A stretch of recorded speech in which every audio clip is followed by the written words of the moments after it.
Vegas Golden Knights center William Karlsson scores the winning goal against the San Jose Sharks in overtime of Game 3 on Monday.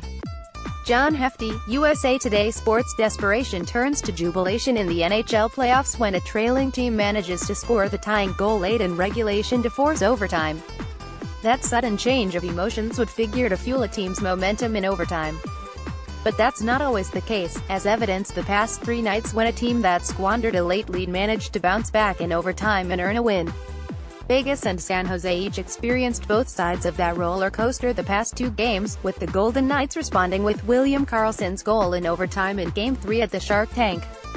Story continues below. Advertisement that came 2 nights after San Jose saw Nate Schmidt tie Game 2 with 6:32 left, only to end up on the winning side on Logan Couture's power play goal in the second overtime.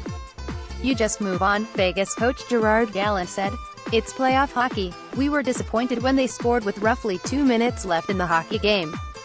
We regrouped in the overtime session between periods and said let's go out there and get this game." This postseason has featured 4 games that went to overtime after one team tied it with less than 5 minutes to play. The team that blew the lead has come out on top in 3 of those games, with Nashville doing it to Winnipeg in Game 2 of their second-round series on Sunday night and Columbus doing it to Washington in Game 2 of their first-round series. The Blue Jackets are the only team this postseason to force overtime with a goal in the final 5 minutes and win, having done it in Game 1 against the Capitals. For all the talk of late-game momentum, teams scoring those late goals are just 7 to 8 in overtime the past 2 postseasons. "We weren't too happy with this as a team," said Vegas goalie Marc-Andre Fleury, who made Karlsson's winner possible by robbing Couture earlier in the OT. "But everyone was relaxed between periods. We talked and we knew what we had to do.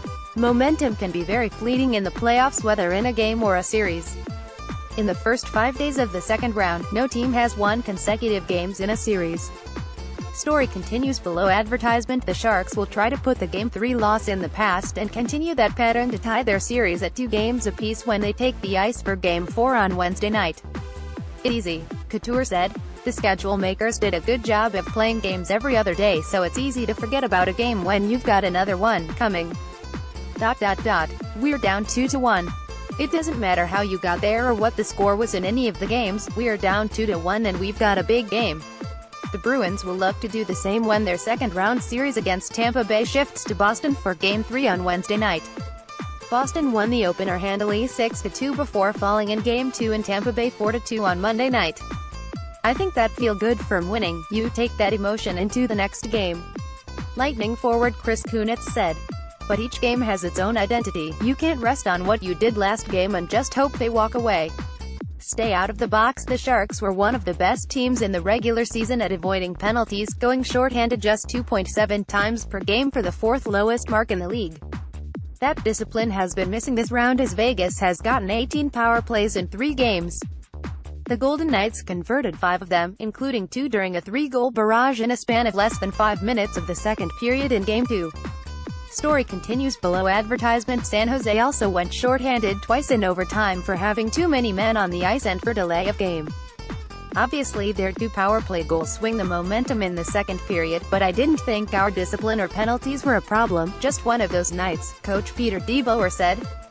"Night the Lamp Braden Point is just the latest player with a big scoring night these playoffs.